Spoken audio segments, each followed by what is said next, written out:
They say if you play games with the supernatural will play games with you. This is what happened to a 23-year-old woman named Hannah, who you see here moaning and squirming in agony while in the throes of demonic possession.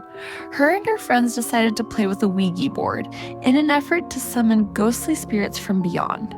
But what they wound up conjuring was something far darker and more destructive. Hannah was no longer playing a game. She was the game. And the prize was her soul.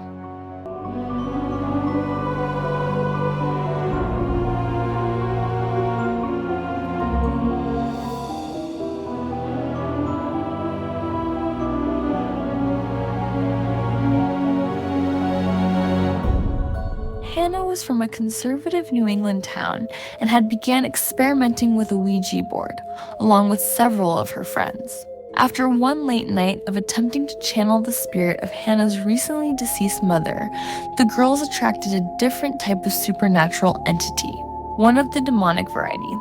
This demonic entity attached itself to Hannah. At first, she began experiencing violent night terrors and daytime hallucinations, including hearing voices. Then, her personality changed. She became prone to violent outbursts and fits of rage that were uncharacteristic of her demeanor. Then she began sleepwalking, and on one particular night, Hannah attacked her little sister while she was in a trance. Hannah's family took her to doctors, but they were unsuccessful at treating her disorder. Then, one night, Hannah's friends admitted to her father that they had been playing with a Ouija board and her odd behavior started shortly after that. This convinced her father that Hannah's behavior was the product of demonic possession, and the only cure was for the demon to be exorcised out of her body.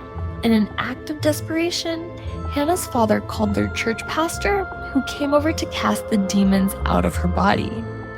For 3 hours, Hannah writhed and thrashed on a bed, spitting at the pastor, cursing God, and screaming at her family. Her family watched in shock as her body twisted and contorted, and she hissed, growled, and moaned obscenely. Hannah had always been a very shy, quiet, and reserved girl, so this display of obscenity, laced shouting, and physical gyrating was jarring to the people that knew her. If her family was skeptical about her condition before, then seeing her convulsing and contorting on the bed like that had convinced them that this was not a case of a teenager acting out or some psychological episode. This was full-on demonic possession, and the only thing that could fight the devil was the power of God. Even her father, who had been the biggest skeptic, came around when he witnessed Hannah's uncontrollable writhing and satanic utterances. Now, with her entire family behind her, Hannah stood a chance against the powerful demon. Her family and friends prayed together, and the minister did not relent until this demonic hold began to untether. Hannah's sister, to this day, swears she felt the presence of the Holy Ghost in the room that day.